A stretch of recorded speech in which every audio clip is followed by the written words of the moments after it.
It's a pleasure to recognize the gentleman from Maryland, Mr. Sarbanes, for his 5 minutes of questions. Thank you, Madam Chair. Dr. Bright, welcome back to this committee. The United States government deploys millions of dedicated public servants working together to achieve our shared goals as a nation, to promote effective government, and to protect the public interest, in this instance, to protect the public health. As a scientist and public health official, that was your charge, and you took it seriously. Unfortunately, the record shows that your superiors at HHS and potentially beyond, instead of valuing your expertise and experience, squandered it in ways that in this moment, in the face of this crisis, amount to gross negligence. They ignored your science-based pleas to pursue critical strategies, for example, your repeated calls to obtain virus samples from China and to find supplies, masks, respirators, swabs. They dismissed your science-based warnings about pursuing unproven strategies. They dismissed your concern, for example, about the stampeding towards hydroxychloroquine. We've heard about that today. And they sent you on errant missions to find treatments with little therapeutic value, all for the sake of satisfying political cronies. And you've testified about the miracle cure drug that was an example of that. Ignoring, dismissing your input was not harmless malpractice, because there is every reason to believe that if that input had been heeded, particularly your pleas for action in the early days of the pandemic, it might have saved thousands of lives. I want to thank you for coming forward. I want to thank you for blowing the whistle on the misguided and chaotic response to this pandemic. I am sure there are specific conversations, emails, moments in time that you remember like they happened yesterday. The inflection points where if the response to your warnings had been heeded, things might have been different. And I'm sure they haunt you and keep you up at night. From January of this year, tell me about just one specific moment when you had that sinking feeling in the pit of your stomach because you were not seeing the response that you knew needed to happen. Congressman, I'll never forget the emails I received from Mike Bowen and indicating that our mask supply or N95 respirator supply was completely decimated. And he said, we're in deep shit. The world is, and we need to act. And I pushed that forward to the highest levels I could in HHS. We got no response.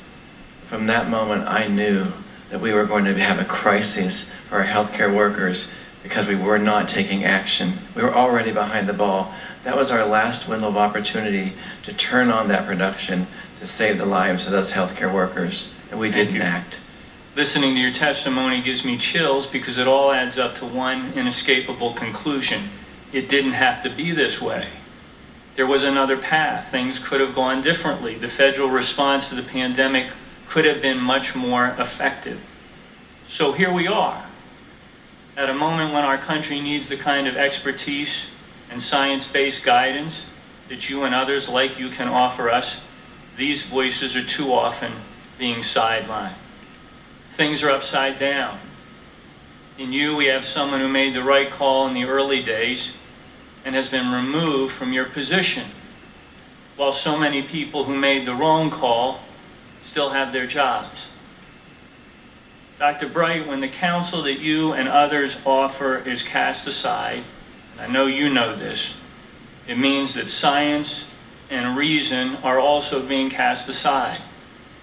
That's a dangerous impulse. It's an attitude that deprives our country in this critical moment of any real chance of getting ahead of this pandemic. But hopefully we can learn from this. There's still time to put science and reason back into the national strategy for fighting COVID-19. We need people like you to help lead us through this. The federal response has got to get smarter. It has to put science ahead of politics and cronyism and wishful thinking. Our committee will continue to press for that in the days ahead. And I know that you want to look forward.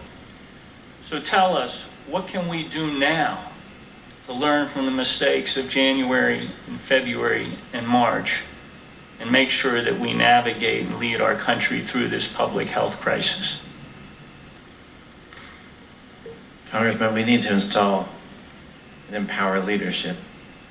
We need to unleash the voices of the scientists in our public health system in the United States so they can be heard, and their guidances need to be listened to, and we need to be able to convey that information to the American public so they have the truth about the real risk and dire consequences of this virus, and they have the truth about the consequences of their actions if they don't follow those guidances.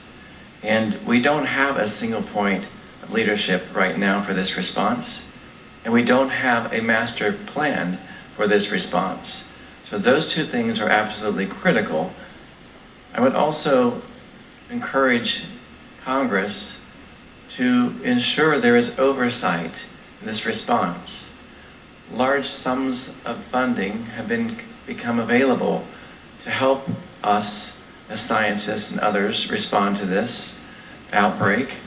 And without proper oversight of those dollars, I'm concerned that they could be misdirected and lost and not put to the right fight.